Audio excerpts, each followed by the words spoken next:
Hello gentlemen, and welcome back to another episode of the Gentleman's Club. We have yet again another whiskey review. No, two whiskey reviews in today's episode. It seems, as much as I've been trying to change topics lately and do videos about other things, I keep finding myself in situations where I encounter whiskey and I feel compelled to try and review new ones. Both of these are super rare and very good. As a prelude to what I'm going to say about them, I tried both of these at a bar called Memphis, which is very close to home for me.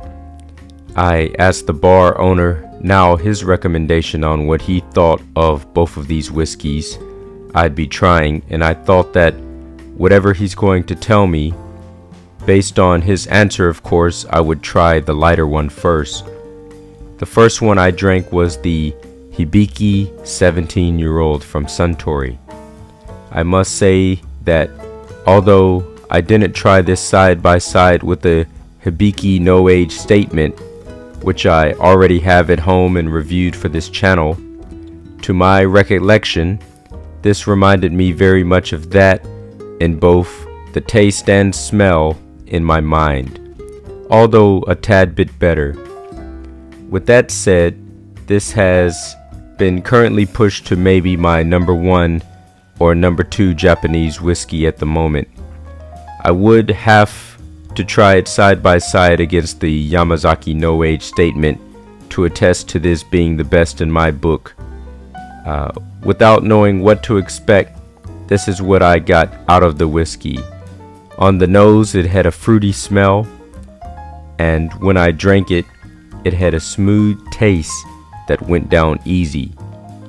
Oranges were the flavor of the day and stayed with me after swallowing. The Japanese website says other things for the nose and palate as opposed to what I personally found it to be for me.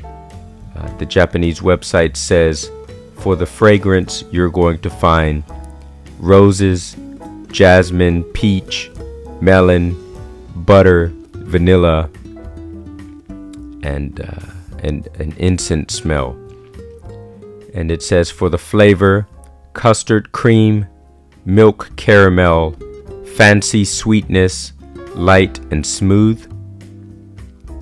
And for the reverberation, it says sweet and glamorous fruit incense, comfortable lingering finish. I can agree to that. It was very light and smooth. It had a nice sweetness to it, and it did have a comfortable lingering finish. But I did detect a lot of oranges for me personally inside of there, maybe more so than the next person. Taste is a very selective thing. You might find something inside of there that even I didn't find, or something completely different, or maybe you found the same thing. If you have tried this, let me know what you think of this whiskey down below inside the comment section once you have tried it. But anyways, I would like to say it was memorable. I would like to try again, but not at the bar. If I could find a bottle of my own to purchase, that would be nice. At the bar, a straight up glass cost me roughly about 1,600 Japanese yen, or about $16 to pay to play. The second whiskey I tried the same day, different glass, was the White Oak Single Malt Whiskey Akashi, aged 5 years.